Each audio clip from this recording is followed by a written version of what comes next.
Ladies and gentlemen, we meet again towards Parashat Shoftim, and we're just before Rosh Chodesh.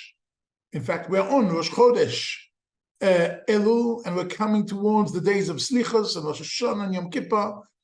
And I'd like to focus on a very important point in this week's Parasha. This important point comes after a few negative mitzvot that we're told what not to do. We're not allowed to turn to witchcraft. We're not allowed to turn to astrology. We're not allowed to turn to any type of seance. We cannot look to predict the future through anything which is outside our belief. We have to believe in HaKadosh Baruch Hu and not try and predict the future through any of the above. So why is that? So the Torah continues and explains why that is. Tamim tiyeh im Hashem Elokecha.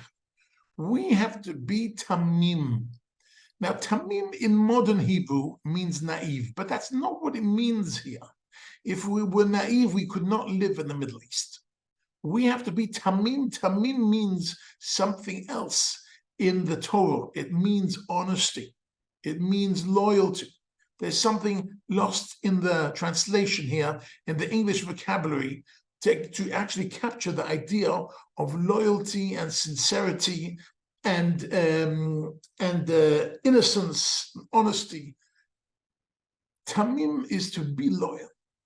So in order to be loyal to Hashem, we cannot turn to any of these other prediction of white magic or black magic or any type of seance or any of these things. In order to stay focused on Hashem, we should not turn to enemies.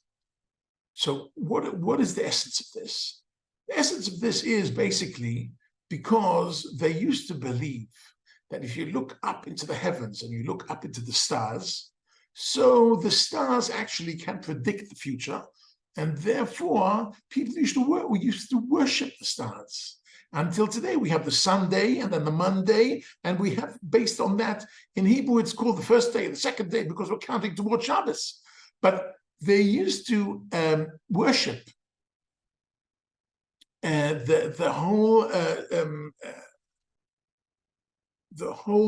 earth relationship to all the stars, and accordingly predict the future. And therefore, as I said, they were worshipped.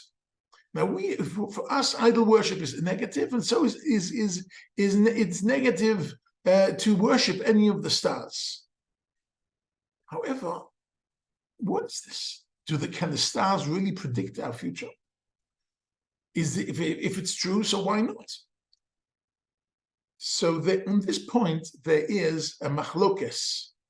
There is a difference of opinion between the Rambam Maimonides and Ramban Nachmanides. Rambam says clearly this is a lie. It is false.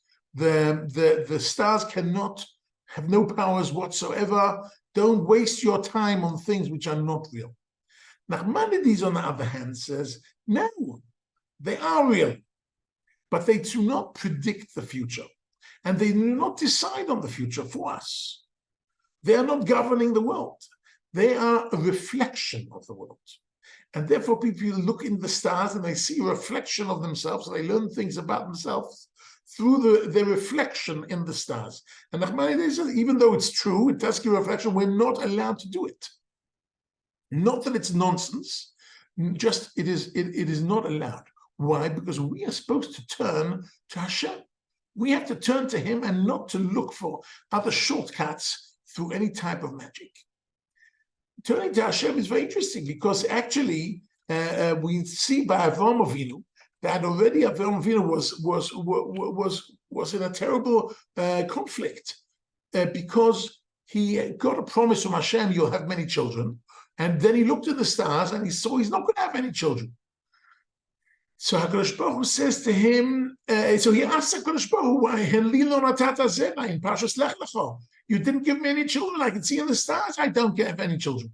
So it says, Vayotze oto achutza. He took him out. Start counting the stars. Can you count them? Says Rashi there, what does it really mean, taking him out?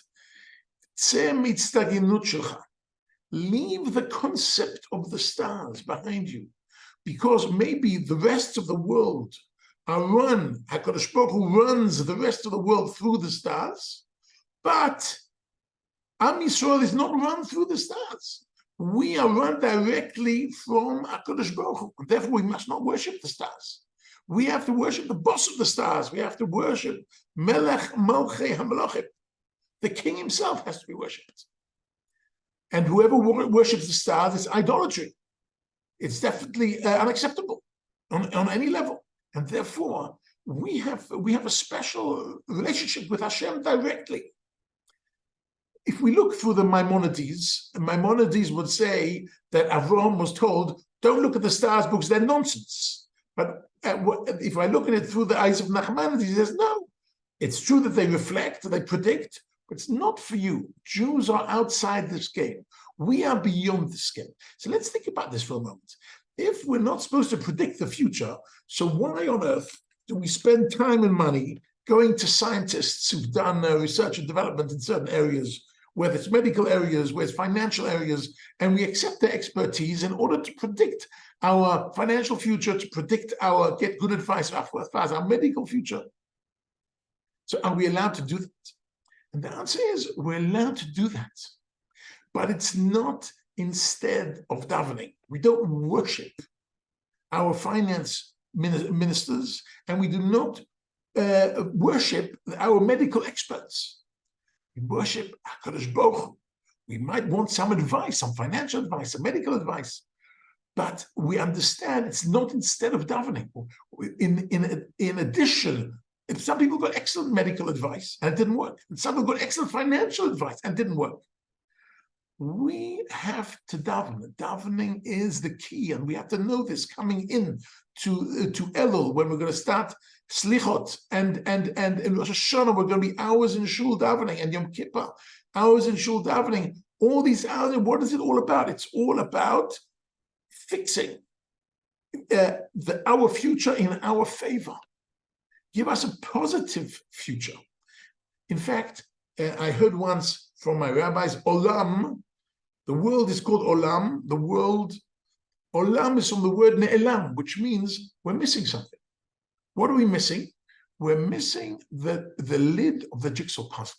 We get one piece and we get another piece, and they fit together. We think we're such a genius. 3 pieces fit together. We think, wow. But we don't have the lid of the jigsaw puzzle.